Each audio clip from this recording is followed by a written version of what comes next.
Thank you for joining us. I'm here today with Brett Feldman, who is from USC and their street medicine team. Actually, you're the founder of the street medicine team. Is that correct? Yep. Co-founder or just founder? Co-founder. Co-founder. Yeah. Excellent. So tell us a little bit, Brett, a little bit about yourself and how you got involved in this very vital work, and then we'll just dive right in. Sure. So, my name is Brett. I'm a physician assistant. Okay. And I'm director of the Division for Street Medicine and also the vice chair of the International Street Medicine Institute, which is an international organization that provides technical assistance to about 140 programs around the world. So what we're doing here in LA is part of a larger movement. I've been doing it since 2007, and maybe I should just talk about what street medicine is first. Okay. So street medicine recognizes that people experiencing homelessness, especially unsheltered homelessness, just can't access health care the way the rest of us do. So we go to them in a very assertive way to first deliver a tender love, because that's the only thing I know for sure that works, and then the same quality of health care on the street that you would expect in a brick and mortar clinic. So we dispense medications, draw labs, we do ultrasound on the street. The whole idea being that we want to suspend our reality and meet the people in their reality where they feel most comfortable, and shift that power balance to them and away from us. Yeah, that's important, and I know that comes with its own difficult challenges, especially the billing piece of it, right? Like I said, because it's not brick and mortar, and you're actually going to them, it's not eligible at this time for Medicare. Is that right? Yes, it was something that we were trying to address with AB 369, the Street Medicine Act, which Governor Newsom unfortunately vetoed. But you're exactly right. Medi-Cal, Medicaid doesn't recognize the streets as a legitimate place to deliver health care. So we're able to be reimbursed for, or the things that we're doing are reimbursable. It's medical care, That's right. But because of the location, we're not able to get paid for services rendered. And so how is that then what you're doing different from like putting a mobile clinic connected to it, right? Like, we know that the mobile clinics is a reimbursable item, right? And so, but what you do is actually going into the highways and the byways, right? Like you're taking it to them, which is great. And so talk to us a little bit about the difference in that, and then some of the ways that our listeners may be able to get more informed, to be more supportive if there's other pieces of legislation that's going to go forward, or other efforts to help this to be a reimbursable item. Yeah, so the difference between street medicine and mobile medicine is there's a functional piece of it and a philosophical piece to it. So functionally, how it looks different is we work out of a pickup truck with backpacks, and just like you said, we go under the bridges, behind the dumpsters, in the woods or riverbeds, or wherever the folks are. And philosophically, how it's different is that we know there's published studies showing that one of the reasons why people experiencing homelessness don't access brick and mortar care is because of previous negative experiences with the healthcare system. So as much as we would love to believe it's just this global, quote unquote, they don't like structure, it's actually something that we have contributed to ourselves. Oh, absolutely. So the philosophy is that, as I was saying, we want to shift the power balance away from us to them. So we talk about our care, instead of being patient-centered, actually being patient-led, where they get to direct the care. So even if we drive to proximity of their encampment, if we if we take them out of their encampment, out of their environment, and bring it onto our RV that we've probably even licensed, we've shifted the power balance again away from them and to us where we feel comfortable. So in street medicine, we want to be in their environment where they feel comfortable. Where they feel comfortable. And but how does it work with organizations maybe like Los Angeles Mission, we have a sizable outreach and engagement strategy, and do we go to where the people are? We bring them food, we bring them resources, based on that same philosophy, but the end goal is always trying to move them to permanent housing, right? Like trying to get them to go into housing and to really be secure, because we believe that housing is a right. And so, and basically one of the basic needs, like healthcare, that everybody needs, right? So how do you work in in tandem with, I would say, those organizations like ours that are actually doing that street outreach and engagement just like you are, but with the ultimate goal of getting them permanently housed? Yeah, there's a lot of parallels to what you said, right?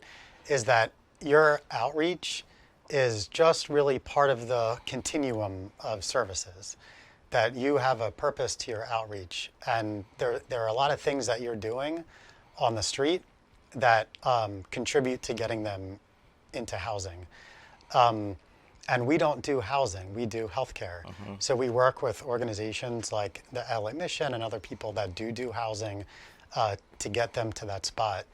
And as you know, one of the big challenges around the country, not just in LA, is lack of affordable housing. Exactly. So as long as they're on the street, we can't let them just die out there. That's right. So, so we have to go to them and care for them. We can't allow housing to be a prerequisite for healthcare.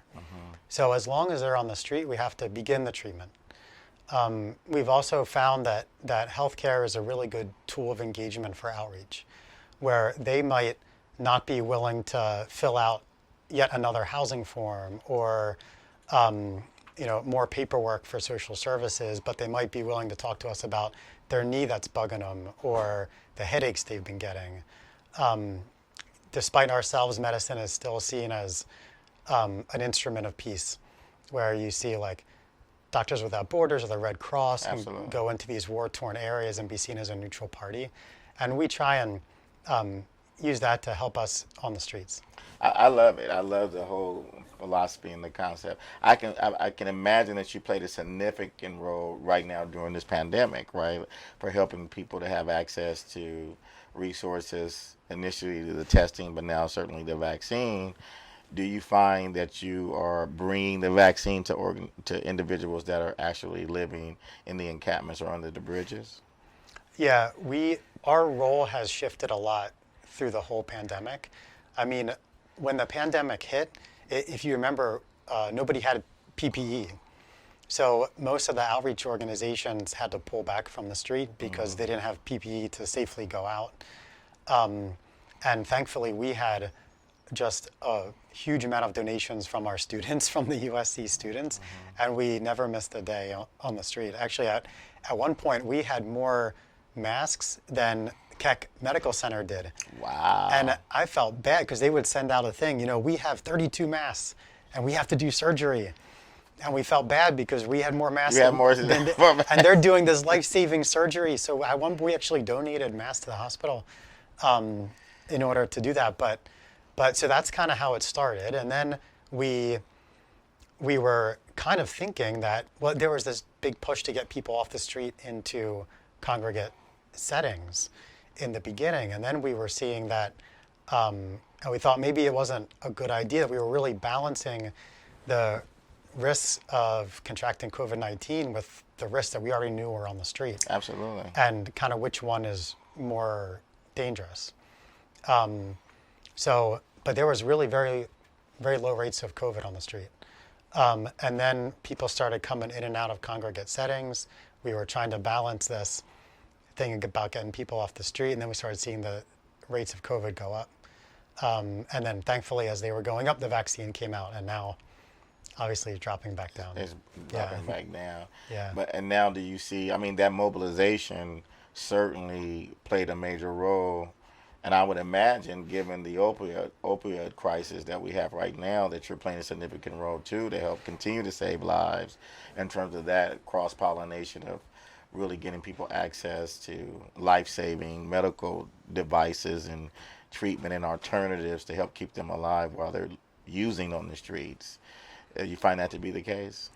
Yeah, of course we can always be better. Absolutely. And as you know, the rates of death for people experiencing homelessness in LA was up 30%. That's right. From last year, and it was not because of COVID-19. That's right. I think it was some effects like secondary effects from COVID-19, but not from the virus itself. So on one hand, I can picture some patients that I think wouldn't be alive today if we weren't out there, but there's also a lot of patients that we've lost. And, we see the numbers in LA go up. 2 years ago, there was 1,000 who died on the streets of LA. I'm from Philadelphia, which is not a tremendously small city. That's the total number of unsheltered homeless we have in Philly. Wow. And this year it was 1,300. So it's hard to celebrate. And of those 13, I know some of them. They're my friends. So there definitely is a lot to do. Yeah, I mean, you're out there, developing these relationships, both with the people that you're serving and also the people that you serve with, and then everybody's being impacted. I'm just curious, I know what got me involved in this work. I used to be homeless. Wow. I crawled out of a cardboard box on Skid Row, and It's amazing. and benefited from the resources from a mission. And now I'm honored and privileged to serve as a servant leader over a mission. But what motivated you to get involved in street medicine? It was not one thing. It was a process, but I think there's three main motivators for the people that do this work, and we all have a mix of some of them. I think one is a sense of duty, where as medical professionals, we see that the people on the streets are really sick, and so we want to help heal them. Second one is a sense of justice, where we see that there's these, systemic forces that are working against them, and we want to, fix that inequity. And then the last one is love, where we see that people on the streets are suffering, and we want to do whatever we can to share in that suffering in some ways and relieve it in other ways. So I think we all have a mix of those. I tend more to the love part, of course. Me too. Yeah. So there are elements of the other two. I'm sure you do too. No, absolutely. Yeah. I mean, we need that, but I think love is the driving, motivating factor in the work that we do. I love for humanity and then also the love for the possibility of, equity and, transform communities, the right for everybody to have housing and medical care and to be able to care for themselves is an important piece. And I just love the concept of meeting the person right where they're at. Los Angeles Mission as, a faith organization, I always talk about how Jesus was the greatest harm reductionist that ever lived because he always went where the people were, right? And he met them exactly where they were located. It really didn't require anything from them to receive the transformation. Do you find that your work really opens the door for people to see the possibility of transformation and that you can see people, through your effort in terms of working with bringing them health care, stir something up inside of them that they actually want more? And do you see them coming out of homelessness? Yeah, you asked about kind of some of the stuff that got me into the work, and I remember one of my, actually, the very first time I ever actually interacted with somebody experiencing homelessness was in a shelter-based clinic in Chicago. And I remember I had no medical training, and I thought you just had to write down every single thing the person said. So I was a disaster. Things were in the margins. There was errors going back and forth. But I remember they said, I didn't used to be this way. I used to be somebody. I used to eat steak every night for dinner. And it had me reflecting on how dehumanizing homelessness was. Oh my goodness. Yeah. Where people eat things that people shouldn't be eating, sleep places where people shouldn't be sleeping. And after a while, you get so dehumanized that you begin to believe it. And if nothing else, I think just being out there and having them know that somebody loves them and cares for them and knows that they're out there, has seen all those things that they're going through and comes back anyway, brings just a level of dignity that really has to be the first step for them to move forward. Yeah, and be in touch with the feeling of their infirmity, right? It's it's really understanding the empathy that we need to have. Not being sympathetic with it, but empathetic, really being able to translate life experiences that you yourself may have had into what a person could be feeling and going through. It puts you in a unique position to serve them better, I think. And so, do you find that doing medical outreach works best when your team goes out by itself, or do you think that it works well too when you couple that with other outreach and engagement strategies and make it a more comprehensive team approach when you're going out there?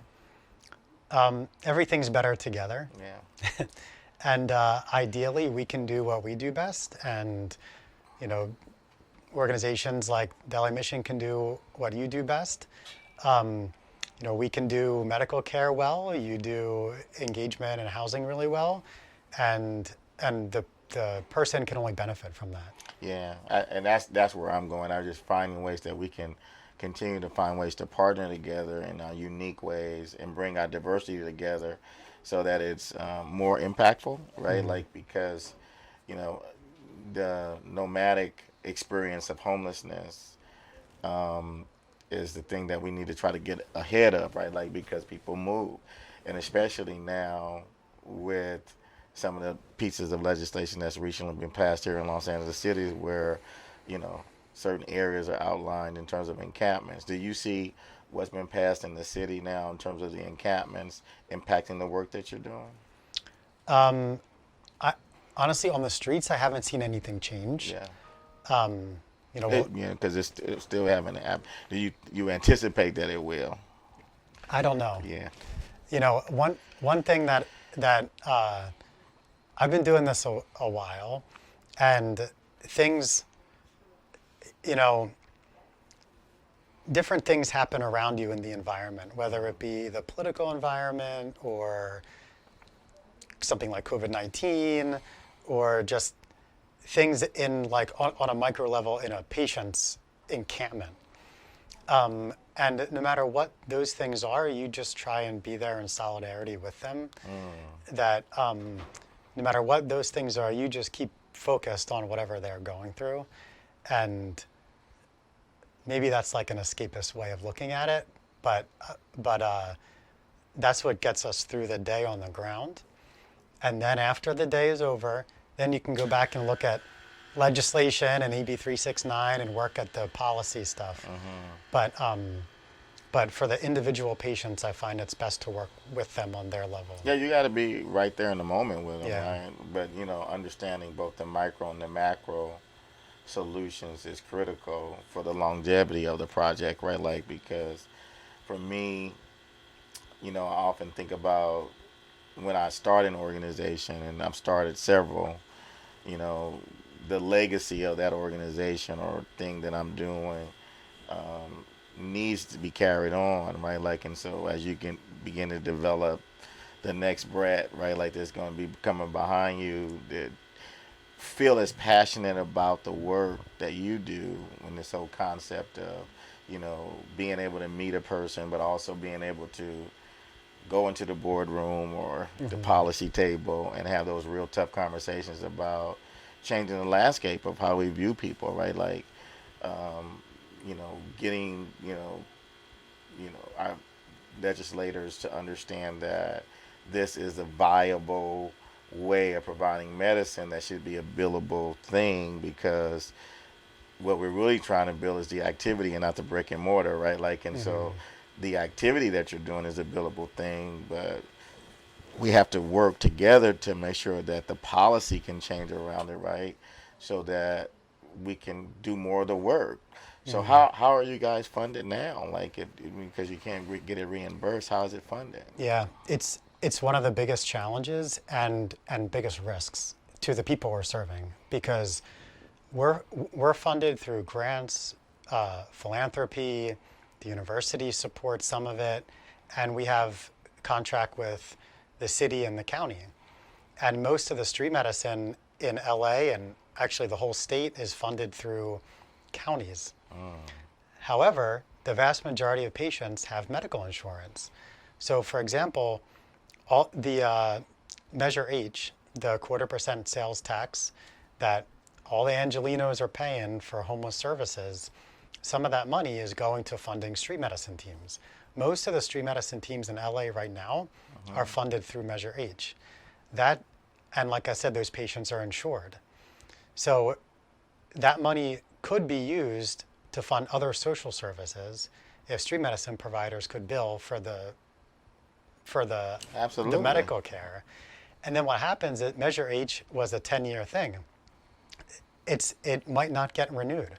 Right. So if that money doesn't get renewed, all those teams go away. All that care that was started, all the good work goes away if we don't think about what happens after. That's the travesty. I always say, what's real tragic is when you don't think about qualitative programs that are sustainable and scalable from the very beginning of how you're going to sustain it. You actually create a bigger hole. Like if you put something there to fill a hole and it fills that hole, but you take it away, then actually what you created is a bigger gap, right? Because now what was a small hole, maybe a pinhole, and that you filled it, and when you take it out, you pull out all the stuff that you did to sear that hole up, and now that hole is bigger and is a big void in the community. I see it all the time. Pilots. Yeah. Starting pilot programs that Yeah. actually, at the end of the day, a lot of them have great numbers, and Yeah, they do. and so we can measure the success of them. But then there's no funding or no real strategy around sustaining them, and so what happens is we get what you get. But what you say makes no sense. It's almost common sense, really. If you are able to bill for this service, the dollars that you're now using to pay for this, that can actually go to other services to actually put people in housing, or create the housing that we need to sustain ourselves. This is good work that you're doing, though. And so you mentioned, Doctors Without Borders earlier and the Red Cross. Talk to me about those parallels, right? Like in terms of what you do here and the humanitarian aspect of that. But those often operate with doctors that are volunteers. Do you have the same kind of model where volunteer doctors come in and support you with the Street Medicine Project? We actually don't use volunteers. I see. And the reason is because one of the very first street medicine programs, and the best one in the world, is Boston Healthcare for the Homeless. Okay. And when they got started, they had a group of people with lived expertise as their community advisory board. And they agreed on one thing, is that they wanted consistent medical care, just like the rest of us want consistent medical care. And then through my experience, I've found the same thing, is that you and I want a doctor or a PA or nurse practitioner or whoever who knows us and who isn't just, popping in and popping out when it's convenient for them or when it's convenient for their training. Makes sense. So we're committed to providing them that same health equity, the same level of care that we want for ourselves, and then supplement that with learners. And with volunteers, but they're not the core. They're not the core. Yeah. And so how do you break out the geographical locations for those doctors? So if you want to maintain commonality or consistency with patient care, how is that maintained given that you're in a scattered site model? Yeah, so we actually just had a conversation about that today with the other street medicine providers in LA. And we're working on doing that countywide. For our program, we don't have that many clinicians on the street. And the clinicians have a fixed geographic area that they cover. And there might be a few people that kind of rotate in and out, but there's really one core person that's there every day, 5 days a week. Oh, nice. So that's their provider. And then we might have somebody that comes in every once in a while to cover, but for the most part, it's consistent. Wow, that's impressive, to be honest with you. So what kind of data are you getting in terms of the type of conditions that you're finding people in, the things that are most prevalent? What do you see that are the most persistent in terms of trying to provide care to? Yeah, the number one diagnosis that we saw was actually congestive heart failure. Really? which I know people tend to think mental illness, substance use disorder, and those are definitely more prevalent than the general population. But CHF was our number one. Wow. And in LA, number one cause of death, substance use disorder. Number two is CHF. Wow. My mother passed away from congestive heart failure. Really? Yeah, really. I mean, she sorry. struggled years with it. I was her conservator last year. She in November she passed away, and she had congestive heart failure. Wow. And it's really tough Yes. to watch and to deal with, right? And then she had pulmonary edema.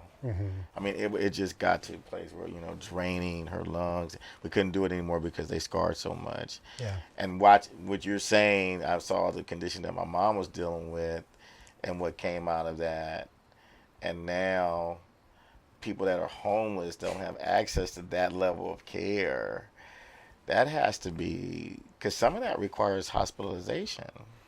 Yeah, and from a medical standpoint, it's really hard because we treat congestive heart failure with diuretics, water pills. Yes. And the important thing about that is that you want the rest of their life to be consistent.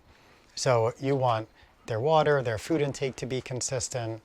And what happens with our patients is that they have inconsistent food and water supply. So what the dose of diuretics that they're on in the hospital, they go onto the street. The majority of our patients are only getting 2 to 3 meals a week.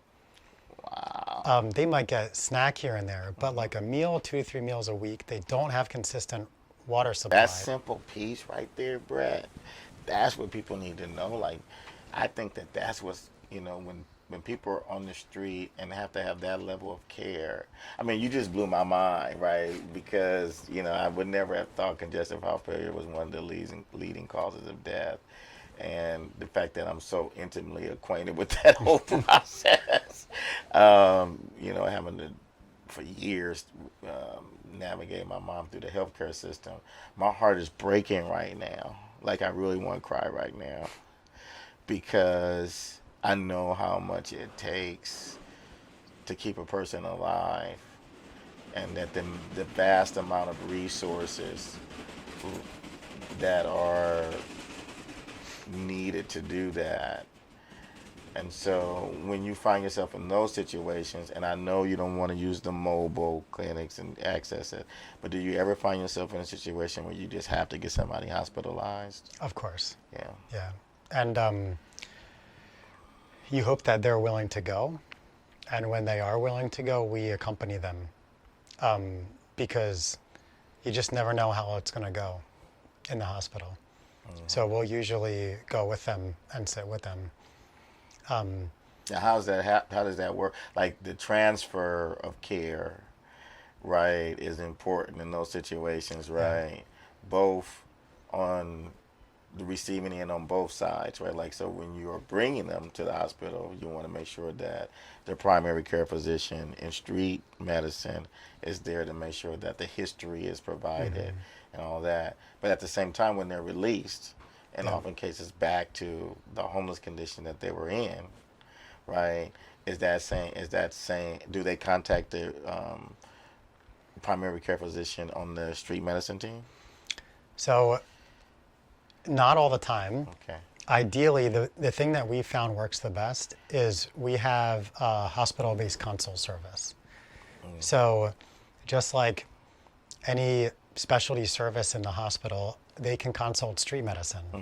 We come see the patient in the hospital with the goal of first avoiding discharge to the street, and about 30% of the time we can do that. Okay.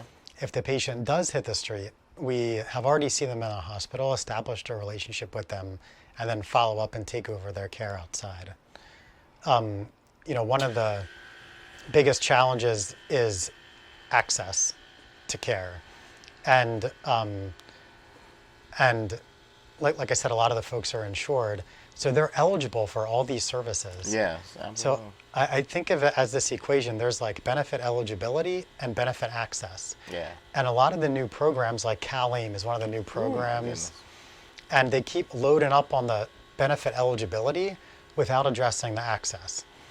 So mostly when somebody leaves the hospital, they refer them to a clinic, down here on Skid Row, and the no-show rate's very, very high. Within the DHS system, the rate of people who are assigned to DHS that have ever seen their PCP is about 27%. If street medicine sees them, it goes over 70% to follow consistently in care. Wow. So, so though you may have the best care possible in a clinic, if they can't access it, it's not helping. There's no care. Yeah. I mean, basically that it equals to no care, right? And so I agree with you. I think I'm intimately acquainted with CalAIM and how it's coming and really taking the place of whole person care and the work that we were doing there. And there's some promising things with it, but it's this whole thing about access too. And so, do you guys work with the health plans at all? So we're starting to work with the health plans. Now that one of the reasons why the Street Medicine Act was vetoed is because the governor said we're doing CalAIM. And like you said, CalAIM has some great things that it offers, and we're hoping that we can be of help in connecting people to those great things through street medicine.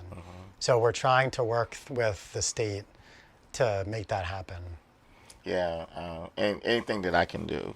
Oh, great. Please reach out to me. I would love to be a part of that, helping you do that, whether it's working here locally with the county or the state. I'm working with them now, Great. so anything that I can do. I think we should, share and cross-pollinate our experiences and resources so that we can get the greatest impact. I mean, because the work that you do is it's just not life-saving. It's real transformative, right? Like in terms of how we approach homelessness and certainly here in LA County, but I think even across the state and the nation, how we begin to approach it. The whole idea of meeting people where they're at and then wrapping so many services in that meeting, right? With the hope of personal choice being at the front of it, right? And them choosing, giving them an opportunity to choose. And they could end up on any part of the spectrum, right, in terms of that choice. But the more that we can provide them a choice and give them the time, Yes. because really that's what it is, right? Like being willing to continue to go back to that place where they feel most comfortable and then engaging in that environment is critical, right?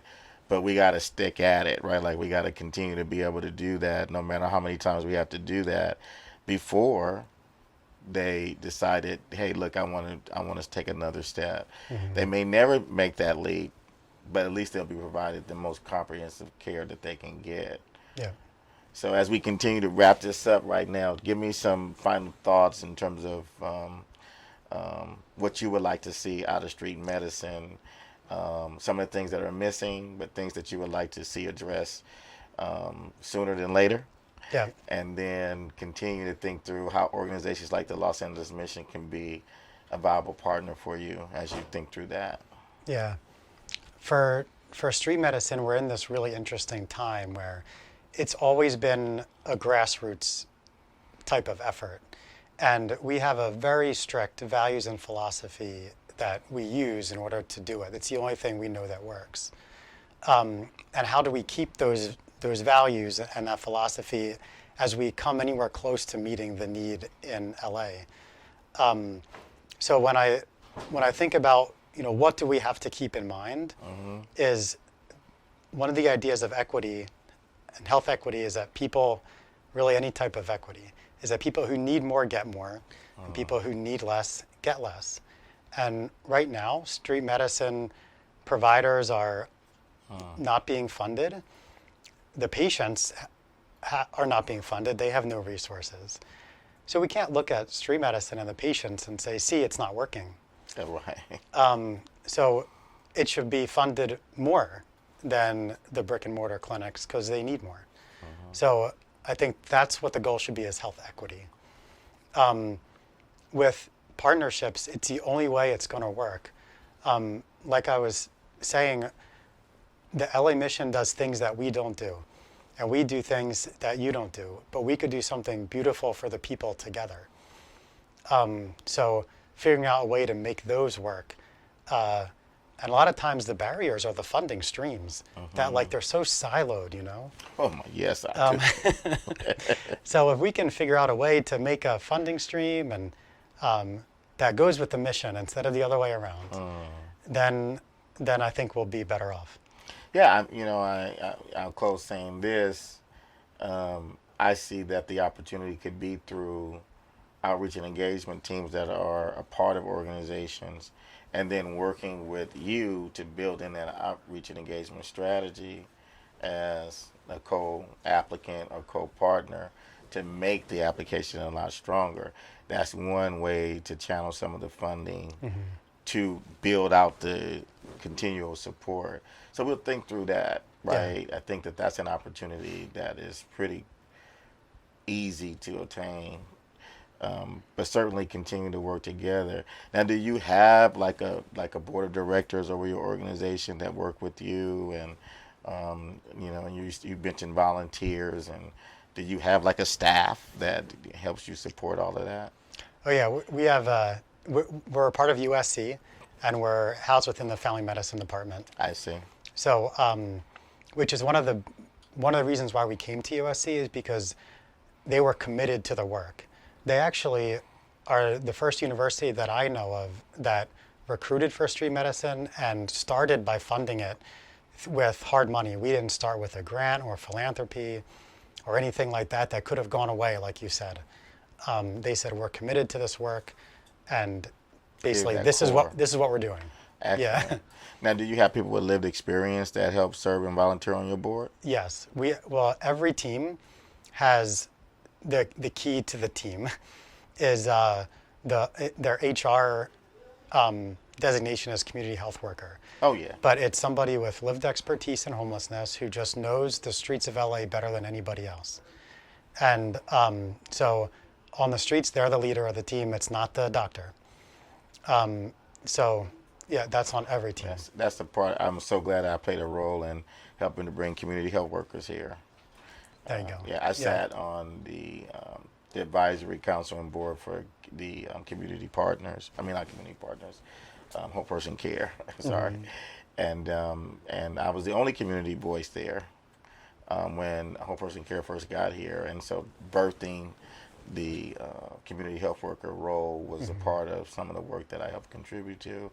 I'm very proud of that work because to be able to create a job classification that requires lived experience is something that's really core to my philosophy of how to deliver services and to even run organizations. I think that component is critical for the future, right? People, especially people that have come out of a situation successfully, helping other people navigate that pathway is extremely important. Yeah. But I commend the work that you do. I look forward to fostering our relationship together. And thank you, Brett, for coming out and speaking to our audience. This has been an amazing conversation.